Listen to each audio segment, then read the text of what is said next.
that it's a project that is on. Okay, I'm told. And it's an ongoing project. It's an ongoing project.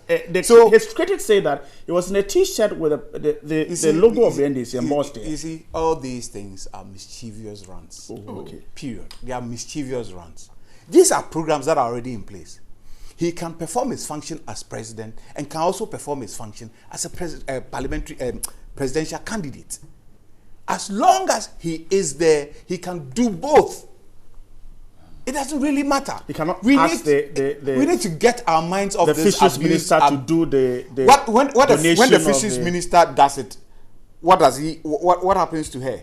Is she doing it as a government official, or is doing it on a political party line? What answer are you going to proffer for this? What answer are we going to proffer for this? I mean, this abuse has started since 1992. Yeah, but but the fact of the matter is there is no abuse. There is no abuse because the person is still president and is still a candidate. There is no abuse. Let's disabuse our minds of this, because these things don't make, as far as I'm concerned, they don't add to anything in the political game. It doesn't add to anything. Can I come in, Brian? Wilson, come Good. And then I can have a... Is it right? Sometimes I'm sure it's a debate that will take a whole year. Sometimes it is disheartening when issues of national interest are raised and colleague politicians try to reduce it to political. No, that is his view. That is my view. I'm not trying to reduce it. I'm not even making reference in particular to you. Oh, okay. No, not to you. That is his I'm view, talking in general. You see, let me quickly say something regarding the Abon motors, the motors that was given. And you fantastically gave the example that, look, the president went giving it out wearing an NDC t-shirt. You and I sitting here. It's not my example. It's that is what he said. Yes, that was an abuse. That was yes. it. Now, you and I, we are here, and we know very well that the distribution of the motor is a program that is being, it's an ongoing program. But you see, Bright, when you go to that community right now, and you assemble 20 individuals that were present at that function, 19 out of the 20 will tell you that the president came to give us a motto. You understand what I'm saying? Now, when they say the president came to give us a motto, it's directly and indirectly goes to the benefit of him as a candidate. Now, my disappointment is that when I was making the submission, I started by even giving a reference to 92 election. So it is not peculiar to this particular year. Of course. It is something that has been taking place over and over. And I stretched on the importance of we starting to debate it. Because whether we like, the fact that it is not happening here doesn't mean that it is not affecting us as a nation. You understand? The fact that it is happening, it has been something that has been going on over the past years. Doesn't necessarily, the first question we should ask ourselves, is it the best practice? Precisely. That's the question all of us should be asking ourselves. Now, it will interest you to know that 2008, I was then the national youth organizer of my party. Just around this period, 2008, I was on a radio program with the current general secretary, who was still then the general secretary of NDC. And this issue of incumbency came into being. He gave a fantastic proposal. But you see, what hurts is that when you are in opposition, your stand is different.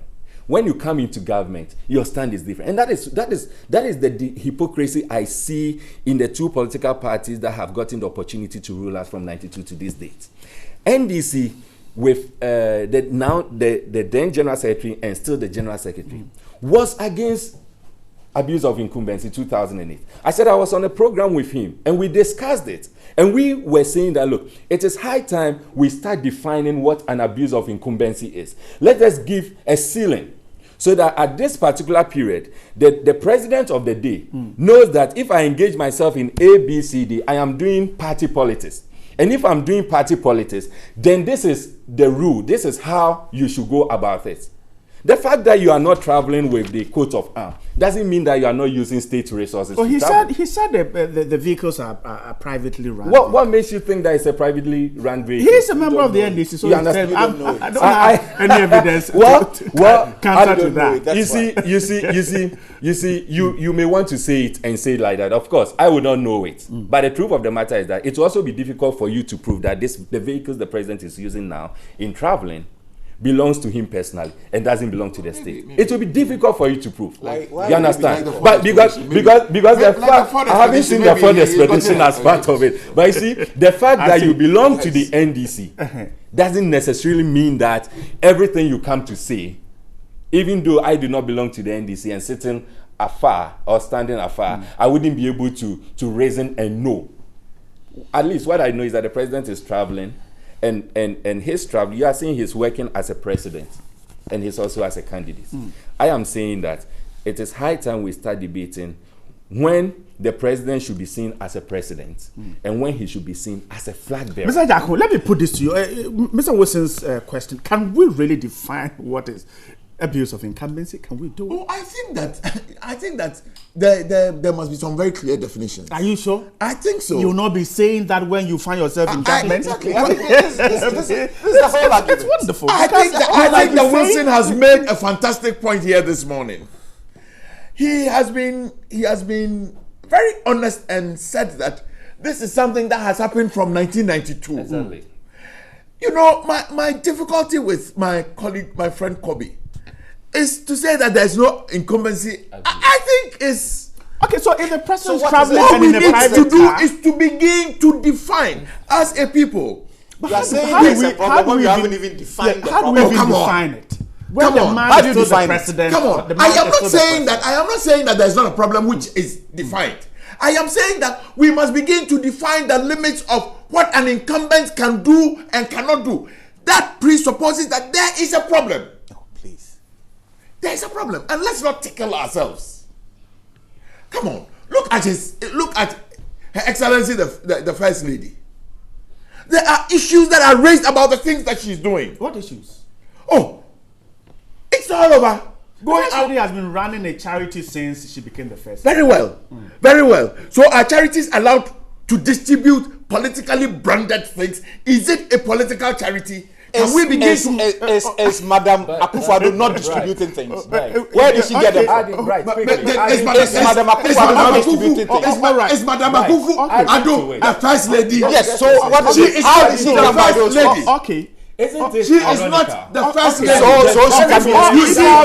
She can be excused. How does she done by those things? You are talking about a foundation. Maybe we should go back and look at the object of the foundation. This argument, as far as I'm concerned, will not wash anywhere. Because it is the same. When you're on one side, you say something different. When you're on another side, you say something different. Let us do a line of consistency. But that's what he's saying. That's what he's talking about. And you don't even want to accept it. A line of consistency. Wilson is saying that let us begin to set the limit. You know a line of consistency to do it. Mr. Jacko, make his point and then we can move on. Wilson has me. I don't think that there's anything substantial I can add. All we are saying is that we must begin to define the limit. Look, who is saying that His Excellency John Dramani Mahama is not the president? Who is saying that because he shouldn't be protected by nobody is saying that. But we are saying that there are some things. There are which things? Which things? That's a gray area. That's a gray area. Which things are you talking about? Let's move on. So you accept that there's something called a gray area? Yeah, of course. So let us clarify the gray area. I would have even ways that will have the opportunity. Respectfully, I haven't finished. Oh, yeah, so there are gray areas. There are. When you say gray areas generally, because the man has not stopped being the president of the Republic of Ghana. And who is saying that he has? He will stop being president on the 7th of January 2017. You wish. He would stop. But you see, I think that he has made a good point. Let me remind Kobe and to tell listeners that you see, I think that he is hoping to represent a constituency that has a university. He should go and find out when the last time they got approvals to employ people. all the university dons are approaching 70. They don't have capacity to even replace and employ new ones. That is not true. Mr. Jaco, but I had the president just at the last University of Health and Allied Sciences said that approvals have been given. That is not true. That is not true. I am saying that is absolutely go false. to Legon, go to University of Cape Coast. Please. And find out. You see, Stop I say playing it to the gallery. Stop playing to the gallery. Oh, but you see, I am not here. I'm not here to say things that will please you. I am not here as a Salvation Army. All right. Mr. Jaco, All I am saying, I speak with particular reference to the Quaternary Hospital. I don't believe that. I thought you were going to react to that. It will employ people in your country. Oh, that is what I am coming. This is exactly the point I am coming to. I think that we will wait when the hospital starts operating.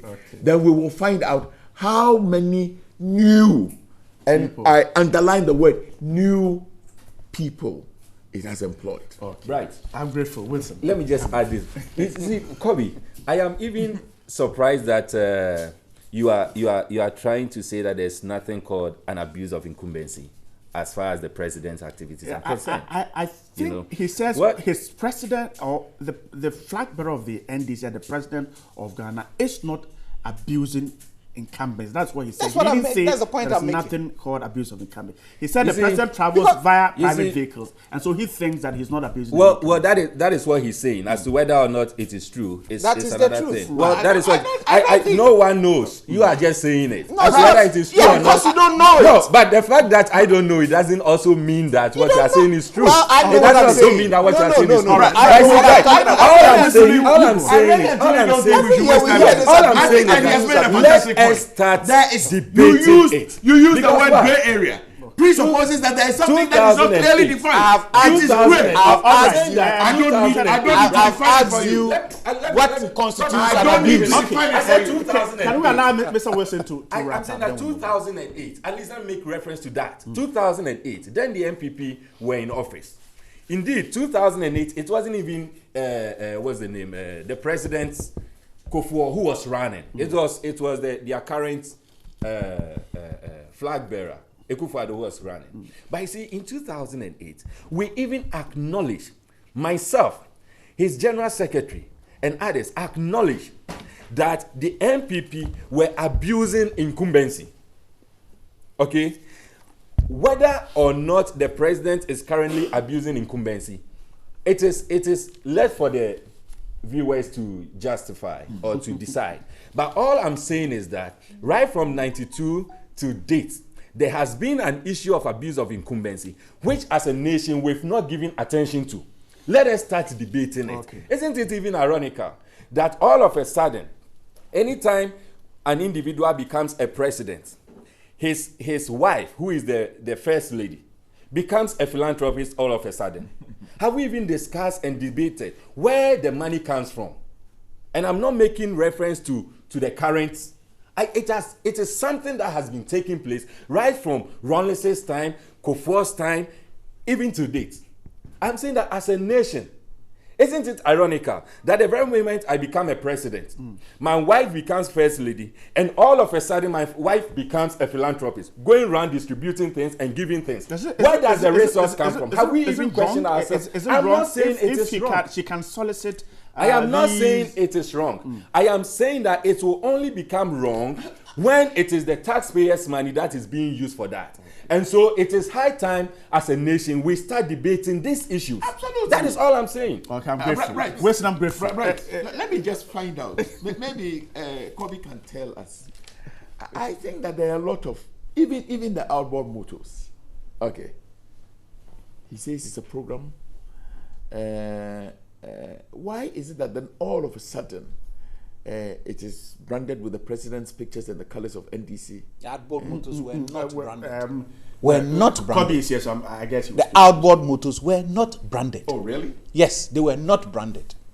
Oh, they didn't have any. They were not branded. They don't have. These are Japan-made outboard motors. Yeah. They were not branded. I say branded. So what do you I am mean not by saying branded? that the name Yahama changes, but I'm saying that the name Yahama is there, but there is a big logo of the There is NDC. no NDC logo. Are you sure? There is All right. no NDC logo. Kobe, on it. all of us see. No, please. Don't. Kobe, all I mean, of you us guys, see. I mean, sometimes you amaze me. I mean, in this country, we take serious things as jokes.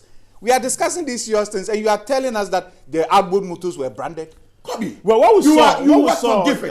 on All your laptops have pictures of the president. of the president on it. he's the president of the Republic of Ghana. You know, I'm so disappointed. Okay, Seriously, all right. I'm so disappointed. Okay, let's move on. I am disappointed with you. All right, I'm grateful for that. Let's quickly take a look at this story. So staying with December 7, story captured by the General Telegraph talks about the fact that voters will decide the truth on December 7. This is in reaction to the rumpus or the give and take over road infrastructure. Wilson, I'm starting with you on this one. The story is suggesting that voters will be the decider as far as road infrastructure in the country is concerned. And I'm sure you remember the president trip to the Western region and that of the flag bearer of the NPP who also went there. There was some clash as to whether the roads were there or not. Of course, the pictures show some roads, but the NPP said roads are in such a deplorable state. And again, Nanado says voters will decide on December 7. Well, just as I mentioned in my preliminary statement or comments, 2016 election is purely going to be based on issues. And I am hoping and believing that instances where politicians are tempted or politicians are pushed to buy votes will reduce. Delegates or electorates will take whatever is presented to them by the politician. But at the end of the day, I am hoping that their decisions will be influenced by issues and policies. See, I made mention, and I will not be here to be hypocritical, whether we like it or not, in relation to road infrastructure, there has been a significant improvement. The current president has evidence to show, and all of us have got evidence to show. Now, when you wake up in the morning and you apply a route that you used the previous night, and you realize that it is now becoming asphaltic, you see the benefits of it. Indeed, the benefit may not come in terms of money coming into your pocket directly, but indirectly, right? You have so many costs that will be cut off as a result of you now using a good road. And so indirectly, you end up saving some money. Road is going on. There's more to be done. And there are so many places where road infrastructure is still poor. And so anyone who will create the impression that road infrastructure is not going on, that person is telling a lie. It is happening. Again, anyone, particularly from the NDC, who will come out and tell us that, look, every portion has been taken care of. That also is a big lie. Now, if I'm in a community and my community has not seen any road improvements or infrastructure improvement in terms of road, and I come out and I say that, look, the president is shouting, the NDC communicators are shouting that they are doing fantastic when it comes to road, they are tying every road, they are constructing new roads and all that.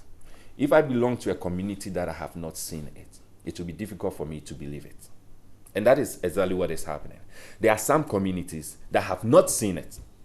There are some communities that are yet to experience this road infrastructure that the NDC or the John Mahama-led government is constructing. We need to do that. We need to see it. I am believing that 2016, as I said, the voters are those that are going to decide, just as the paper has captured. 2016 election or voting, it will be decided by the electorate.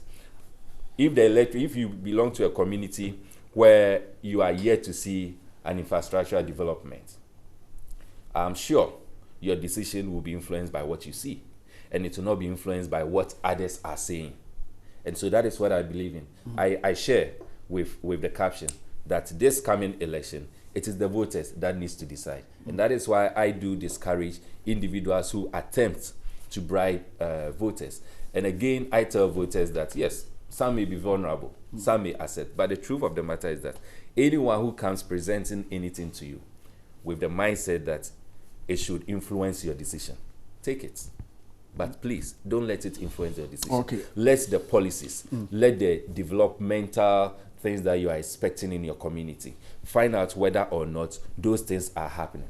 Find out whether or not the various political parties, the PNC, the NDC, the NPP, and all the political parties, the proposals and the policies that are bringing to you. Ask yourself whether or not these proposals or these policies are policies that are going to secure my future. If the PNC policy are the policies that are going to secure your future, definitely you must vote for the PNC. I'm grateful. Mr. Jackson, quickly, but don't put the newspapers on your microphone, else we won't hear our viewers. Okay, grateful. So, Mr. Wilson is making a very fundamental point about vote buying and voters deciding about the issues, the policies, the program that parties will sell. What do you make of it? The fact that voters are the decision makers on December 7th, and not perhaps what parties will induce them with. Oh, I think it is fundamental to democracy that at the end of the day, it is voters. You remember when President Rawlings burst on the scene. He stated clearly that the power belongs to the people. It is an absolute truism. Power belongs to the people, and it is the people that must decide on what they want. Okay, so I think we'll be tickling ourselves and laughing. In this country, we have had a history of people being given bentua. I don't know how they say it in English. You know, this thing for enema, this rubber ball that is used for enema. People have been giving branded aluminium pans, okay, with a picture of the president. People have been given sewing machines and have been asked to vote. Sometimes you wonder, if you claim that you are the best president that has ever been, why do you go ahead and do this? But I would want to say, maybe use roads as a case in point. You know, I was in Parliament when His Excellency the President delivered the State of the Nation address. And I'm not exaggerating, for 10 minutes, I mean, it was for 10 minutes, he spoke about virtually every road, feeder, urban, and highway in this country. And he told the good people of this country that he was going to cover virtually every road. When you do this, you raise the expectations of all of us. My cousins that live in Sisiamang or Tiboso in the Upper Manyakrobo district have heard that the president has said that the roads will be done, and it is time the roads are not done. Okay, so don't they have a right to complain? Recently, just last week, there were demonstrations in what I term and deem as NDC strongholds in the Kumbungu constituency, in Ho, the quote unquote World Bank, quote unquote, and I say I choose my words advisably, quote unquote, the World Bank of the NDC. The good people in the center of Ho are saying that if you don't do our roads for us, it happened 3 months ago in Hohoi. Okay. Look, I stated clearly that His Excellency the President was in Western Region last week. The chiefs and people of Hafasini, the things they told His Excellency the President is that our roads are out of shape. It doesn't work. I'll not sit here and say that not a single kilometer of road has not been done. I won't sit here and say that. But I am saying that you have created the impression that you have done what Napoleon cannot do. So people will hold you. His Excellency, when my flag bearer, the incoming president, 7th January 2017. Are you talking about Dr. Mahama? You wish. I'm not PNC. Oh, but you sit here. All you are sitting here and doing is that you are wishing. Yeah, you wish. You wish too. Really, truly, you wish too. All right. Okay. So you see, he went round. Everywhere he had gone to, what he was told is that when you, it is not if, when you become president, Nana, we beg you, take care of our roads. It is not, he didn't conjecture. It was the chiefs, the people that were telling him that our roads are impassable, our roads are bad, our roads are not made. His Excellency the President took a swipe at him that he was sleeping. If he was sleeping, then the chief of Afasimi would not have told him the same thing. The same thing the man, Nana Addo Dankwa Akufo-Addo, was talking about. It is the same thing His Excellency the President got the chiefs telling him. So somebody is sleeping on his watch. When he went there, it was what the people said that he was reporting on. Mr. President, when you went into the Western region, it is the same things that the chiefs told you. Somebody is reporting as a matter of fact. And you probably are doing a lot of